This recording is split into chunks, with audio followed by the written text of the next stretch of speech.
you guys? Good. How about you? Pretty good. Haven't seen you in a little while. How are you? Good. Good. Just working away. Yeah. Yeah. Such is life, right? Mm-hmm. Sometimes being a responsible adult's not so fun, Yeah. but it has its good benefits, though. Does have its benefits. Responsibility in general has its benefits, but we're actually going to talk a little bit about that today. So, when you guys were here last, because you were the only one here last week with one other person, Mm-hmm. so we kind of went into this more of things you were dealing with. Okay, so I'm going to try to clarify some things that people get confused about. Just words, statements, things that are used in our culture right now that I think there's generally a lot of confusion about. So there are victims. Oops, still wet. And this is a word that gets kind of thrown around quite a bit now. The victim mentality. So there are victims. None of these work. Okay. There are victims. And that's more of a mindset.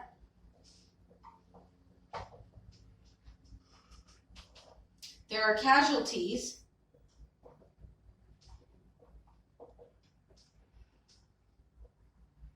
And there are empowered people.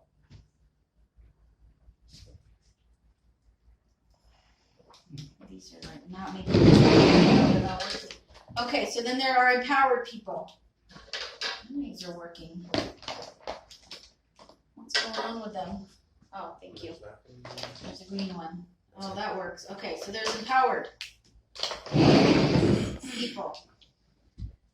Okay? So what do you think a victim mindset is? Always crying. Oh, you guys did that. I'm always getting harassed. Everybody has to feel sorry for me and stuff like that. Well, we want people to talk about their experiences and be real about them. So there's two parts to that. It's okay for people to talk about their experience. However, getting stuck in their experience is a different story. Okay? Because there are true casualties out in the world. There are real things that happen. So I'll give you some examples. So a victim, by my definition, as I've observed it and had to deal with lots of them,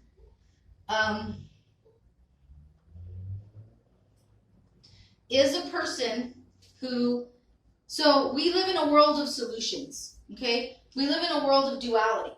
So there's a dualistic world, right? So in that dualistic world, there's everything. So it's contrast.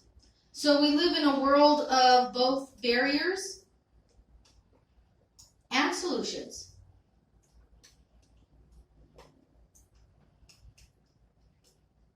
So a victim is an individual who only focuses on barriers, pokes holes in every solution.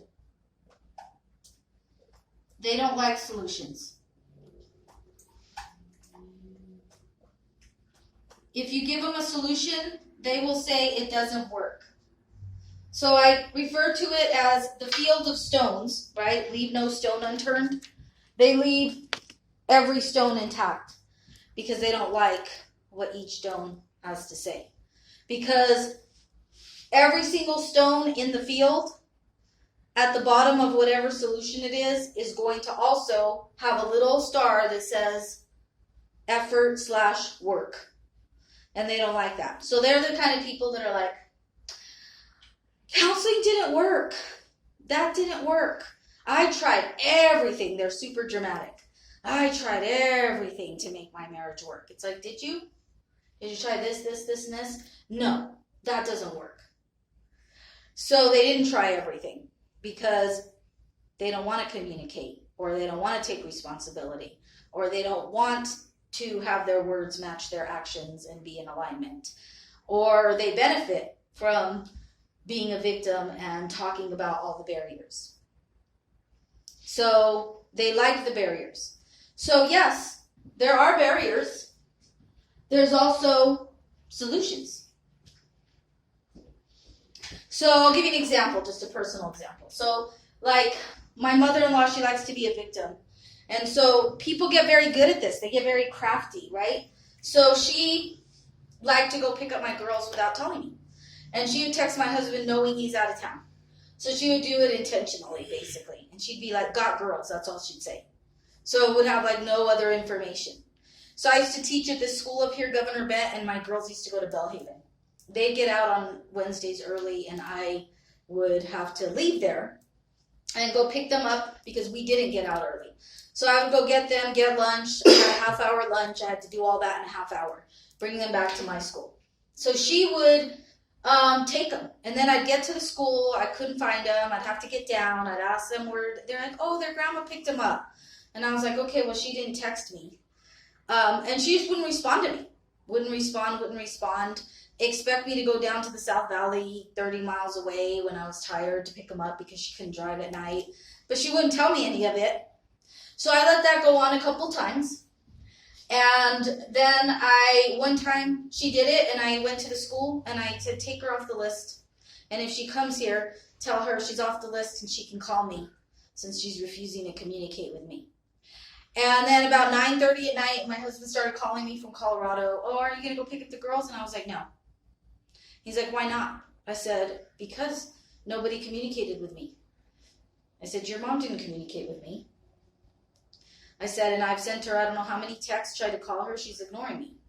And she's saying to you, she doesn't drive at night, so she can just get them ready for school in the morning and have them there by 7:30, since she decided on her own to do what she wanted to do. So I said, so I will pick them up tomorrow. She's off the list, so I'm going to expect that she is going to be there. And so I held to it, and I haven't gone back. Because she didn't want to communicate with me. So there was a solution. She could pick up the girls, since I'm the one in town doing the hands-on stuff, if she communicates with me. So I gave her a solution.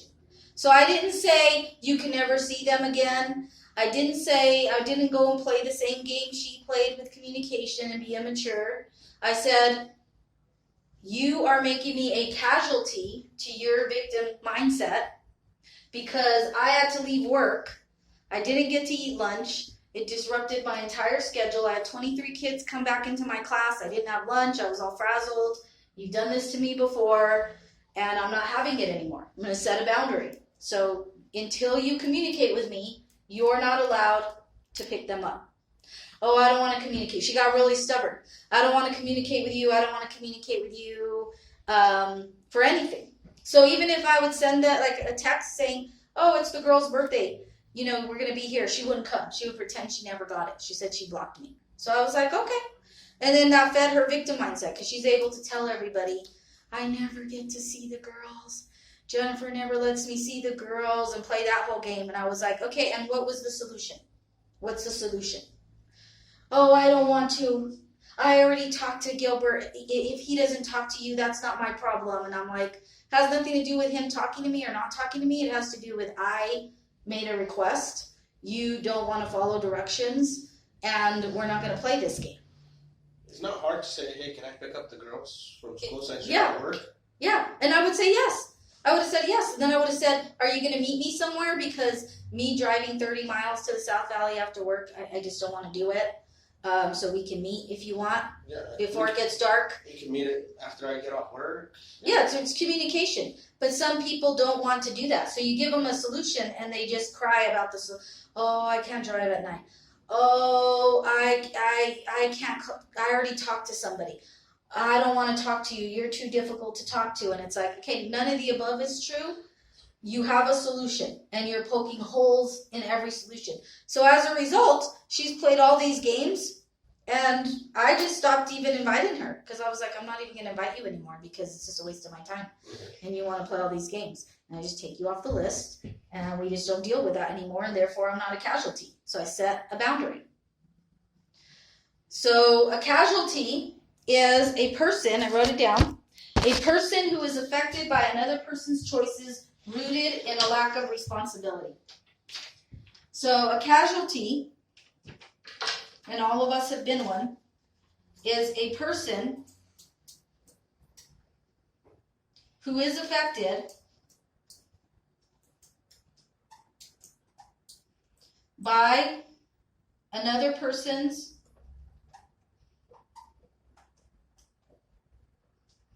choices or actions rooted in a lack of responsibility. So I could give you tons of examples. I mean, I just gave you one. I mean, she had no regard for my job, no regard for the fact that I only had a half-hour lunch, no regard for the fact that I would work, teach, and then tutor after and get off at like 5, and then think I was going to drive to the South Valley and do all this stuff without asking me or making any arrangements, which means that she's treating me like I have no value, and that I'm just going to run around in circles without any communication and play mind-reading games. None of the above is going to happen. So that made me a casualty, and I wasn't going to do that because I was going to become an empowered person. So to become an empowered person, we have to see the barriers in life. So an empowered person sees the barriers. So they're a realist. They acknowledge that they're there, right? So sees the barriers and is real about them. So it's like, oh yeah, there's barriers. Racism exists. There's disparities. There's things that hold us back. So we're real about it. So we're real about the situation.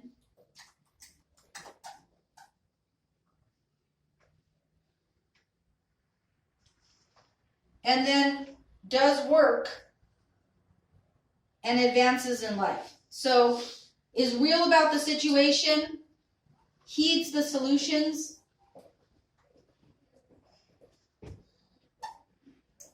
and advances in life.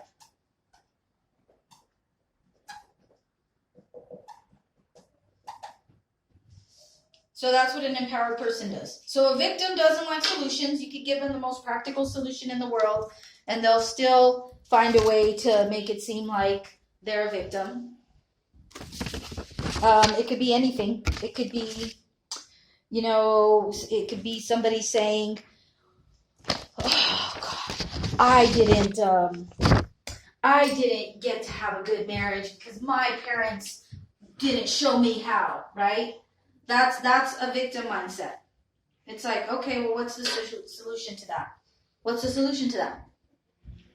When someone's like, I'm single by choice and I didn't get to have a good relationship because my parents didn't show me how. Nobody showed me how. So, what's the solution? You learn how to treat people so you treat people how you want to be treated. So if you're mean, disrespectful, that's what you're going to get back in return. Yeah, so if it's true that her parents didn't teach her, where can she go to learn? Counseling. Yeah, so there's a solution, right? Or she can look at someone else who's been married a long time and maybe ask them how they make that work. Another solution. Yeah. So there is a solution. But if they poke holes in that solution, then everybody they date is going to be a casualty. Because they don't want to take responsibility. Even though they were maybe a casualty to their parents' situation, it doesn't mean they have to stay there.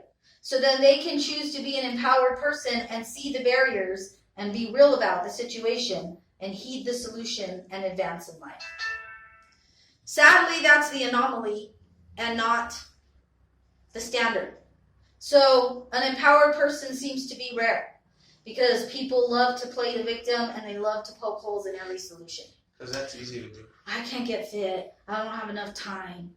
Instead of just admitting, like, I like to eat a bunch of shit, and so just to own it, like, and then just say I don't want to.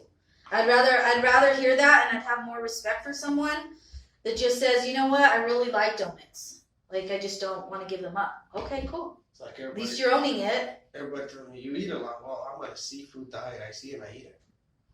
Yeah, Yeah. just admit it. Instead of making up a bunch of excuses like, oh, I can't because my wife doesn't let me or my husband doesn't let me. Oh, I can't because I work too many hours. Oh, I can't because XYZ. That's just poking a hole in every solution because you could do it if you wanted to. And as a result, you make other people a casualty because, if you do eat tons of crap and you get sick, the likelihood of someone having to be responsible for you is there. So somebody could feel like a casualty to that. Mostly you're going to make yourself a casualty to that. So that's kind of a personal choice. But there's all sorts of things that people are a victim about that they don't want to take responsibility for.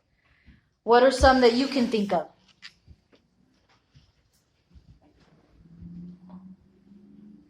Seems like victims always have an excuse. It doesn't matter what, I don't want to say the situation is, but I don't want to say they're crying, but they just complain about everything instead of like man up and break the cycle. Like if you say, well, I'm an alcoholic and my mom was an alcoholic and my dad was an alcoholic, and well then why don't you change it? Mm-hmm. And instead of you being an alcoholic, break that chain, break that cycle, and try something different. I mean, you don't even know what you can do because you're too complaining about like, well, it's genetic and it's and it's like, well, try to change it. You don't even try sometimes, you know what I mean? You're just like, oh, I'm gonna accept it. I'm an alcoholic because all my family is. So you're being a victim right there. You know what I mean? You're making excuses, and like, how do you know if you can't do it if you don't even try it? Because your mindset is like, I'm already, I don't know. Yeah, it's like giving up the race before you even start the race, Exactly. right? It's like, this is one I hear a lot in businesses or like bureaucracies. Well, this is how we've always done it, so we're just going to keep doing it this way. So anybody who poses a better idea, they just shut it down. And they make excuses as to why they can't update things or why it can't be more efficient. Because it's comfort, and they want to stay in that comfort zone. I'll give you another example that I see a lot as a counselor. So I work a lot with like people, of course, in going through different custody battles or various things with the courts, right? So I will have like people who get divorced and one person moves out of state by choice. They're choosing to leave the state. So in other words, they're abandoning their children because they're leaving, and that's just the reality. They might say, oh, I'm leaving because it's too hard here. Well, that's still an excuse. I mean, your children are here. So if you choose to leave, let's call it what it is. You're abandoning them, and you are making that choice. So they will call the office here and they'll be like, I heard my child's in counseling. I want information. And let's say their child's like 6. And so I'll look at their file, and let's say the mom's been bringing them in. And I'll be like, okay, I'll call you. So I'll look to see who has custody. If custody hasn't been established, then I'll call them and I'll say, yes, your child is in counseling. They're 6. Once they're 14, I don't have to give you any information. I don't have to call you back. I won't call you back because of confidentiality laws. And I say, what can I help you with? Oh, I didn't know my child was in counseling. I want to know things. Send me a weekly update. So I say, okay, for the sake of transparency, I will send you and the mom an update together. And I do that. And then they'll say, well, I want to talk to my child. And I say, okay, let's set that up. And we'll set up a time, a date, and like some kind of computer visit, right? So then this is what they'll do. And I've had this happen a couple times. They'll message me. They'll be gone for like a while. Like I won't hear from them. And then randomly, they'll be like sending me a picture of them trying to get on the computer or something. And they'll be like, I tried to get on the computer and nobody answered. I wasn't even able to talk to my child. And I'm not getting my counseling updates because maybe we missed a week or something. And I'm like, okay. So let me propose some solutions. And then the mom will reply and she'll be like, no, we were waiting on the computer. There was never a call. And then I'll say, okay, well, I have a solution too. How about I give you the date and time of our counseling sessions and you come from wherever you live and you take part? Because I asked your child if they would like that and they said yes. Deadwood. You don't even hear from them. Nothing. Silence. And then they wait like 4 weeks and then play the same game. And then that's when I repeat. Okay, I have a solution to that. If you would like to see your child, let's start with counseling. Here's the date and time that we meet. We don't change the date and time. You are welcome to attend. Just let me know in advance. I even have it convenient. On a Friday afternoon, you could drive down here, take a 3-day weekend. And then I even talked to the other parent, and they said they would be willing to let you see them if you came here for counseling. Nothing, no response. So what I say to that other parent is I say, okay, we've offered that person a solution. The reason they're not responding is because they don't like the solution and they don't want to put the effort. I said, and one of two things are happening with this little computer game that they are trying to convince me that they're trying. So it's either A, their child is too difficult for them and they don't even want to talk to their child for that half hour on the computer. So it's easier to throw it on you and say you didn't answer than for them to own it and say they didn't want to talk to their hyper 6-year-old child for a half hour on the computer once a week, which is very little to ask of anybody. Or they want to act like you're alienating them and they want to get you in trouble and play games so that they don't have to take any responsibility.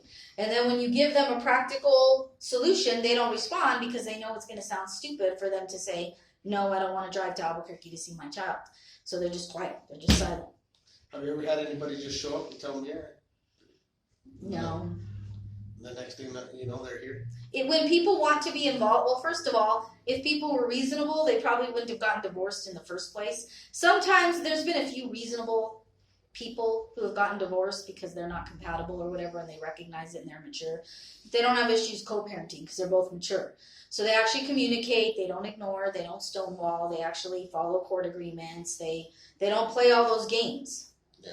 So they're not a problem. Most of the people I work with, they either want to play games and they don't want to sign their divorces, they want to throw the custody agreement away and they don't want to follow it. They want to act like they care, but they don't. They want to drag things on forever. They want to complicate situations, and it makes it very hard. So they like the attention. Yeah. And then some people who are both invested in their kids, they will take turns bringing them income.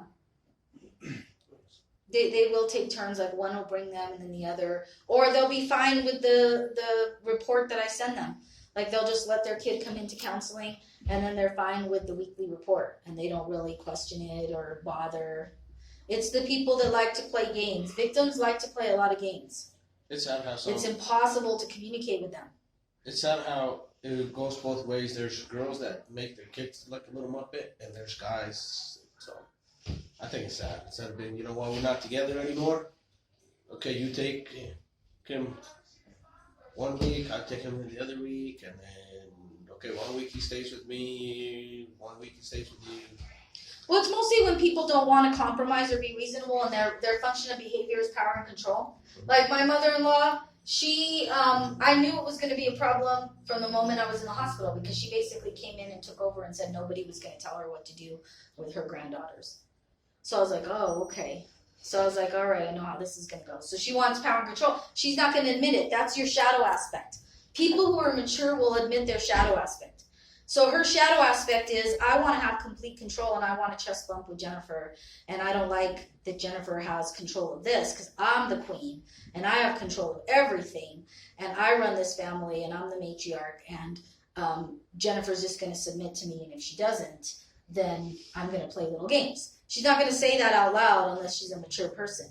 If she was a mature person, she'd say, yeah, I kind of feel like sometimes I want to be in control and I'm kind of having a hard time that my son got married and that, you know, you're more important than me, right? It's like being mature and admitting that. Some people can. Some people can't. And when they can't, they play all kinds of games. They don't want to admit that shadow aspect to themselves. And so they just keep the game going, until you just stop playing with them. Like I literally just stopped contact with her entirely. Because I'm like, she's not mature. She's not having a conversation. She's not grieving the fact that her son isn't 12 anymore and that he's made choices to be a grown-up, which you would think she would be glad. But she may not even be aware of that shadow aspect to even admit it. And that those parents who aren't, like, aware of their shadow aspect, they want to pretend. Oh, I want to be in my child's life. Okay, well, come down here and start here. But what they really want is they want to have complete control. They want to be like, oh, well, I want you to put my child on a plane. I'm the one that decided to move. I want you to put my child on a plane. Why don't you go ahead and stuff their pockets with money too, so that we have stuff to do all weekend. And then you make the arrangements to pick them up when it's convenient for me, but I don't want to tell you when that is. You need to read my mind. And then I'll send them back when I get tired, and you just deal with it, because I'm not going to communicate an actual concrete plan. And I want to have control over all of it. And I want you to pay me child support, and I want to be the Disneyland parent. And then when it's time to be responsible and do homework, I'm going to send them back, because I really don't want to be responsible for that part. I really don't want to take them to the doctor. I really don't want to go to school functions. I really don't want to deal with them when they throw up, when they have the stomach flu. I really don't want to deal with all that. Right? They're not going to say that. They're not going to say, I want to just be an easy Disneyland parent, so just pack their pockets with money and send them, and then when I get tired, I'll send them back. They're not going to say that. Unless they're mature, they might say, this was too much for me. This was more than I thought it was going to be. This being a parent thing's kind of hard. I'm not really into it. Okay, I can respect that more than playing games, because then it's like, okay, you didn't know what you were signing up for. It was too much for you. Then don't play games with the other parent if they're going to do it. At least be respectful to them and grateful that they're willing to do it. If someone wants the power and control, like maybe in your instance, did your mother-in-law ever give it up? Or like, I don't want to say come around, but because like my ex will be bugging, I give her child support, and school comes around, so I'm like, wait, let's go buy you some shoes, let's go whatever, and then she sends me a receipt for socks and underwear. I bought him shoes, took him for a haircut, and bought him whatever he wants, and I'm like, isn't the child support for that? And then the next weekend I'm like, come on, let's go buy you some drawers, let's go buy you some socks, because your mom's not, I don't want her to be holy or raggedy or and it's like, and then he wanted a certain thing, and she's like, well, why did you get that for him? I'm like, well, because he wanted it. You know what I mean? He's doing good in school, and then I get in trouble because, it's like a $50 jacket, or it's not, and I'm like, really? I don't know. So I'm like, will she ever come around, or no? It's possible, but I wouldn't focus on that. So this is what I told someone else that was in this class that I did an individual session with. I said, you can only control you, right? You can only control you. Yeah. So you just make sure, this is the prescription for integrity. You make sure your words plus your actions always match. So that equals integrity, right? We can't control other people. So I told them the story about my ex-husband, because I was a teen mom. I had 2 kids by the time I was 19. And then my ex-husband was like 24, and he liked to play all kinds of games with his family, and I finally asked him to leave, right? So I did get a court agreement. So you need things in writing. You need things to be concrete. You need them to be black and white. So I got a court agreement, and he was mad, so he literally threw it in the trash on the way out from the lawyer's office. He threw it in the trash. I'm not going to listen to this bullshit.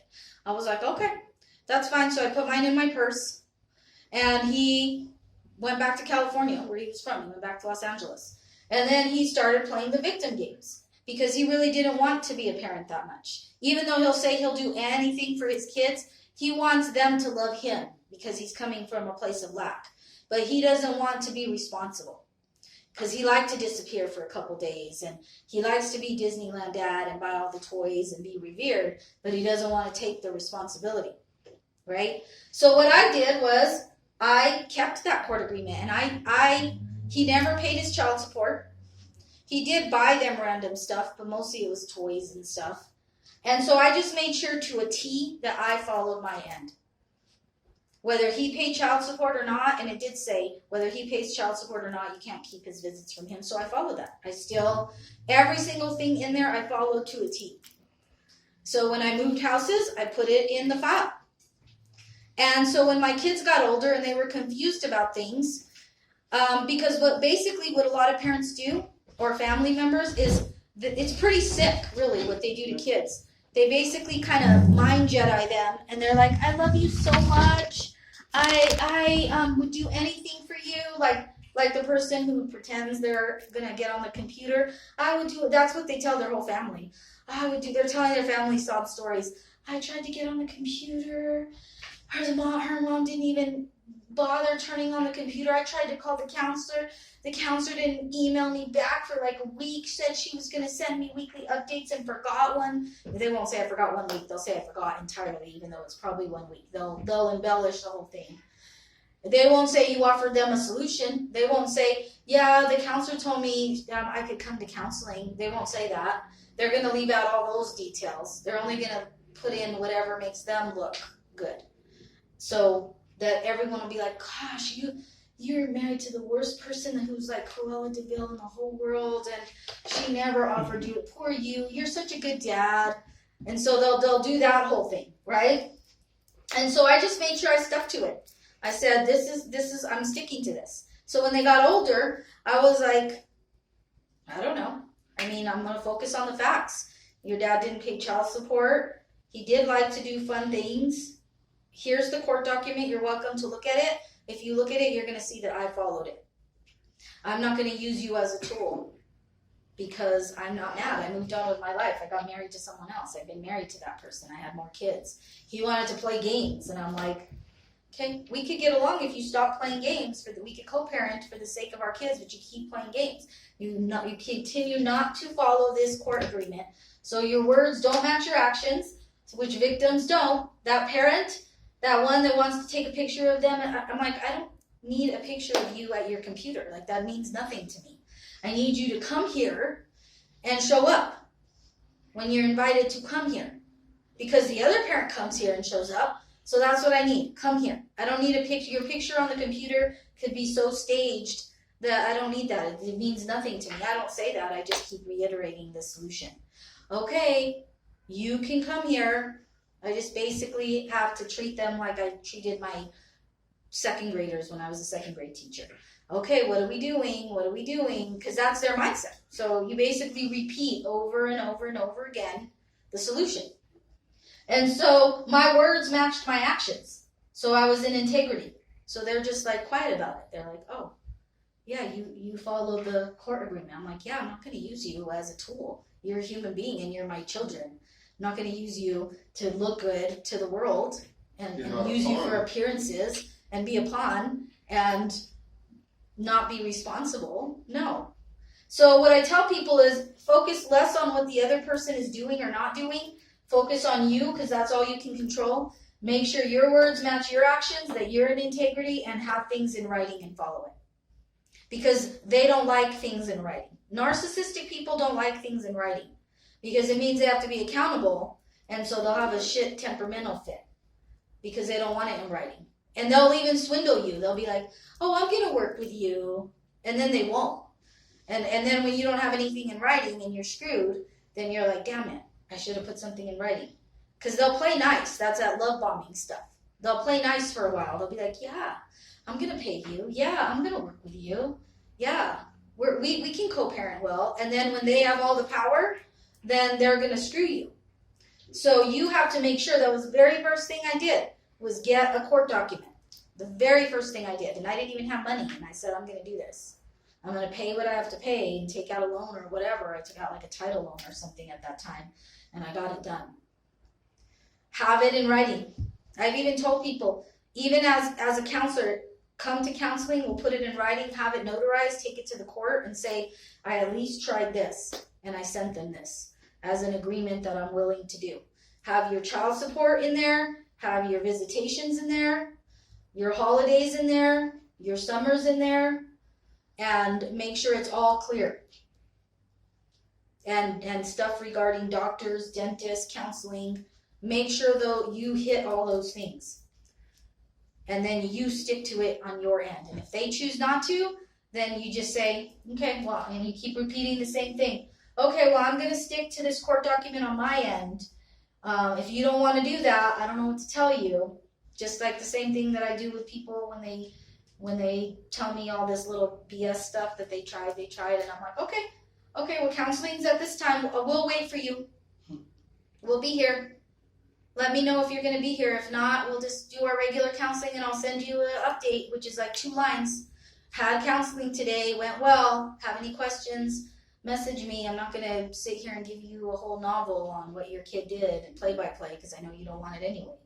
It's just a little game you're playing. So I'm like, okay, we had counseling. Sorry you missed it again. I usually put on there. Sorry you missed it again, but you're invited.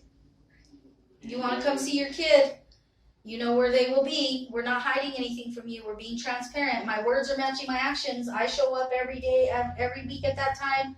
Your child and their mom shows up every week at that time. We send you the update like we said we were going to. Our words match our actions. We're in integrity. You're not. You don't tell them you're not because they'll cry, but basically you're implying you're not. You're basically saying, and they'll do the whole thing like, you just think you're better. You just think you're so good. And it's like, no, I just think I'm following the document. I just think my words match my actions. I know I'm in integrity, and I don't know what you're doing. I don't know what you're doing. So I just do the same thing with work. I'm like, okay, we're here. Your child came, you didn't. So you said you would do anything for your child. I don't know where you are. Okay. Yeah. Only you know where you are, so yeah, you can only control you. You make sure you do what you need to do, and that way, at the end of the day, you can tell your child, I did it. I don't know. I'm not responsible for the other parent. We're not together. Not responsible for what they do or don't do. And that's a good lesson for them, because then they see that, and kids learn through modeling. They don't learn by what you say. They learn by what they see. And if you have integrity and you show up, that has meaning to them. So we don't let people take advantage of us with our accounts. You have it in writing, or you send them something. Say, if we don't have a child support agreement, I'm going to give you this much money because that's standard, and I will send it by money order, make it as clear as possible on this day so that they're not taking advantage of you. Well, because they will. I try that. Well, I'll give you $300 and it'll be on my personal checking account. So I'll give you oh no, I wanted cash. No. Yeah, I'll give you a money order where I I'll save the receipt. Yeah, exactly. And I need a signature, Mm-hmm. so I can have that as documents. Just in case you try to screw me over in court. Even if it's on just a regular piece of paper or something, just write it out real fast, get a signature, right? Get a signature from them, have a log or something, and say, here's your child support, you sign that you received it. But I think money orders are the best, because you have a receipt, or make a copy of it somewhere and say, I gave you a money order on this date. I have the stub. I don't know. Again, you just make sure your words match your actions. I have a stub on that, and I have a copy, and it says to in their name, and I gave it to them. And then the court will be like, okay, they're following the court agreement. They gave you your child support. What's the problem? What's going on? Oh, well, they put him in counseling and didn't tell me. Oh, okay. And then the parent pulls out, okay, well, I have an email from the counselor saying she invited him and they didn't show up. Oh, okay, well, what's the problem now? Basically, you got to box the narcissistic person who doesn't want to take responsibility into a corner so that they don't have any more things to nibble on to get under your skin. Because they really want power and control, and they also want to avoid responsibility. So those are their two functions of behavior. So you have to be a step ahead of them by making sure you do what you're supposed to do. Because they can create all these webs and make you feel crazy, and then tell victim stories and make you react and try to defend yourself because you care about your character and they don't care about your character or theirs. Well, they might care about their character, which is why they're telling stories. But at the end of the day, underneath, they know the truth, that they're not doing everything that they could be doing. And they're making their kids a casualty. They're making you a casualty. So you be the empowered person. So the barrier is the victim for you. And you need to be real about that. And then you find a solution to that. The solution to it is you put everything in writing. You make sure they have a copy of it. You follow it. And then you advance in your life. And they stay stuck and they go find somebody else to bug so they could be a victim and tell stories to.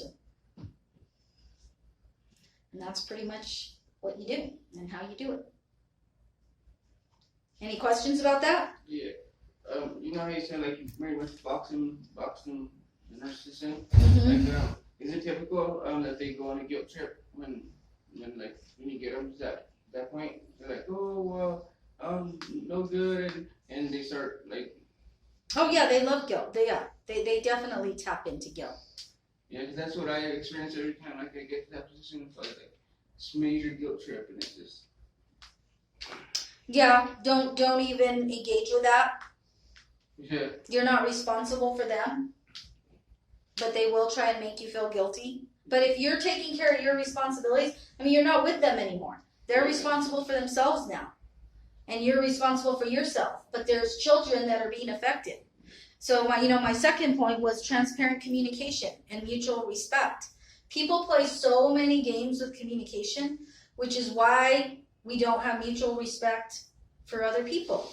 It's like, do not play games with communication. Communication is at the root of everything. Somebody asked me this question today, and I'll end with it. They asked me about these apps. I don't even know. I never used them with my kids. They asked me about, oh, what do you think about using these apps where you track your child and looking at their phone? And I said, okay, I'm going to just tell you from a therapist perspective and a parent. I never looked at my child's phone. That's their property. If I chose to gift them that phone, that's their property, just like my phone is my property, so I'm going to be careful what I model.